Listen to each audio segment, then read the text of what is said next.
everybody, welcome back to my YouTube channel. I'm super excited to have you watching this video. My name is Mary. I am a practicing lawyer in Nigeria. Also, I am a real estate consultant, and on this channel I share videos for laymen and also for lawyers. If this is your first time on my YouTube channel, welcome. I do appreciate you. And if you're a returning subscriber, thank you for always coming back to watch my videos. To everyone watching this video, thank you so much for tuning in. So in this video, I'll be explaining the importance of writing a will. There are lots of misconceptions about writing a will in Nigeria, and I'll be debunking some of those myths, and also I'll be sharing the importance of writing a will in Nigeria. If this video seems like something you're interested in, please make sure you watch this video till the end.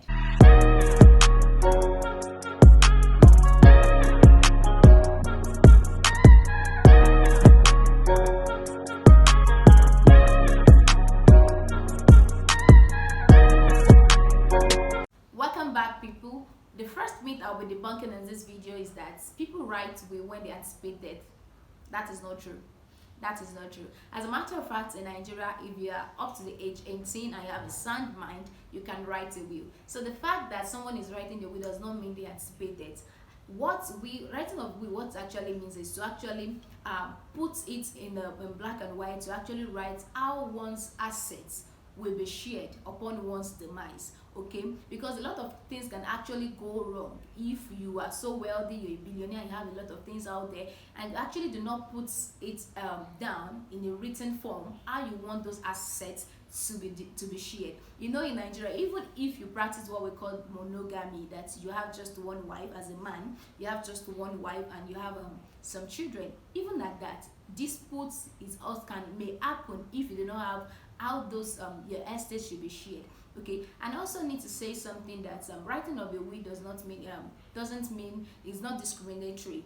Okay, as a man, as a woman, if you have any assets, you can actually write a will. You can put it down in black and white on how those properties should be shared. So without further ado, let me just share about 5 importance of writing a will in Nigeria. The first thing that will come to mind when we talk about importance of writing a will is to avoid family disputes. I mentioned the parts of this particular aspect in my introduction, that even if you're a man and you marry just one woman and you have children, that does not mean those successors, your wife and your children, some of them can actually fight in terms of sharing of assets. So it is important for you to avoid that kind of a dispute. If you put it in black and white, this property to belong to A and this car should belong to C, that's where you as a man can also have peace of mind. Okay, so that's the first thing to avoid family disputes.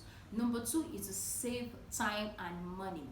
If a person died without a will, it means the person died intestate, which means the successors, the family will have to proceed to the probate court to obtain letter of administration, which means it will not be for the court to not distribute the person's assets. You know, that's where the family have to spend money, and also they will actually have to wait. So to save time, to save that stress, to save people going to court to actually start obtaining letter of administration and all of that, it is important for you to write a will. Okay, number 3 is that to avoid litigation.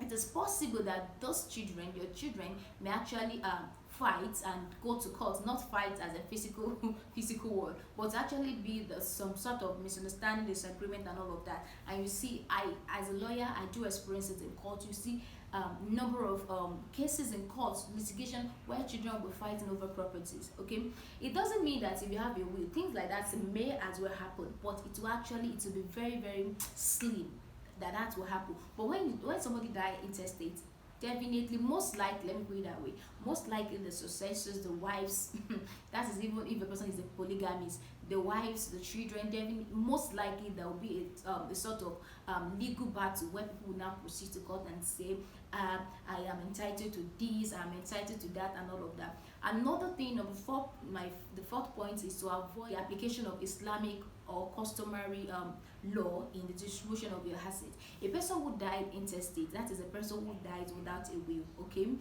such person property will be put under Islamic or customary law.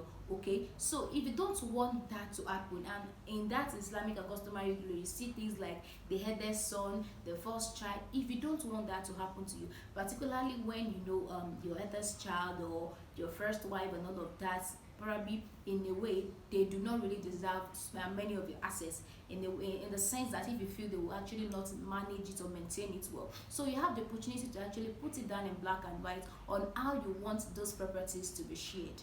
Another important point is you can actually make arrangements for your funeral activities. Yes, people don't really do that in Nigeria, but I've seen a lot of cases like that in other countries, whereby in a will people actually talk about, okay, the deceased body should be donated to authority, like probably like an hospital or medical association, for it to be used as a sort of experiment. Yes, that's happened. So people can actually say, okay, of the I don't know, I've heard of, I don't know how true that is, somebody actually said the kidney or the liver. I don't know if that will still be functioning after the person's death, but I've actually had that. I don't know how true that is, that the person actually put it in his will, that upon his demise, that is a kidney or liver or something, that it should be donated, probably for experiments. I don't really know, but I don't think such organ will still be functioning to donate to another person. Okay, so you can actually make arrangement as to funeral activities.